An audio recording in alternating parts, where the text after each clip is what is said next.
Throughout the World Cup we're looking back at memorable moments from the international careers of Palace players past and present. With England rounding off their World Cup campaign today, we take a look at the time when 3 Palace players represented the 3 Lions in the same game. The summer of 1991 was a good time to be a Palace fan.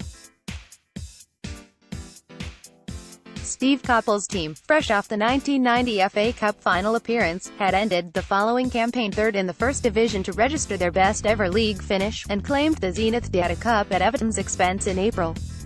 It is perhaps the high point of Palace's history, and another remarkable footnote of that era would come when England boss Graham Taylor had to name his squad for a summer tour of Australia, New Zealand and Malaysia, and included 4 Eagles: Jeff Thomas, Ian Wright, John Salako and Nigel Martyn.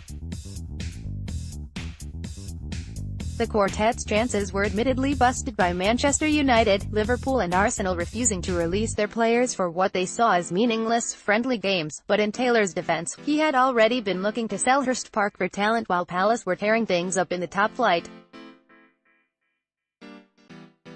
Whitehead won his first cap in February 1991 against Cameroon and had 3 caps to his name, the same number as Thomas, who had only debuted in May in what was the first of 7 friendlies organised by Taylor in the space of 6 weeks.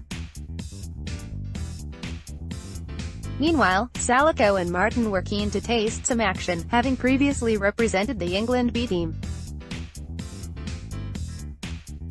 Salako wouldn't have to wait long for his first cap, which came in the opening game of the trip against Australia. He appeared as a half-time substitute for David Hirst as England claimed a 1-0 win in Sydney via an own goal, with Thomas starting in midfield.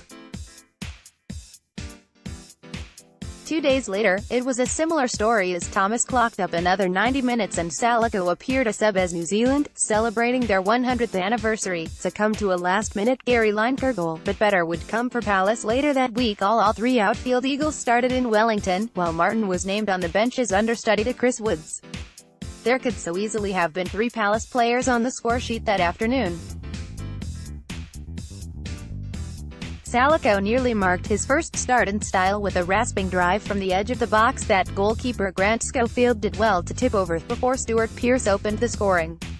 Right then nearly assisted David Platt for a second, but the Bari midfielder's scissor kick was ruled out for offside, and after a surging run by Thomas, the Eagle striker nearly scored his first international goal but saw his shot cleared off the line. But on 50 minutes Hirst doubled England's lead, and then Salako broke free and saw his shot deflect off Schofield and hit the post, but the ball dropped perfectly into Thomas's path to score his first England goal. However, somehow the Palace skipper would fire the rebound wide from 5 yards out and the goal gaping. The trio played all 90 minutes of the 2-0 win, but the following week Lineker was restored to the lineup in Wright's place and scored 4 times to dispatch Malaysia 4-2, with Thomas and Salako again winning caps before a long summer came to a close. Salako would win just 1 more cap in a 1-0 defeat to Germany later that year, while Thomas's run of 9 consecutive, and indeed unbeaten, appearances ended against France in February 1992 in what would be his international curtain call. Having waited patiently for his debut, Martyn would finally get some game time against the Sis in April of that year, but Wright wouldn't win another cap whilst at SC25.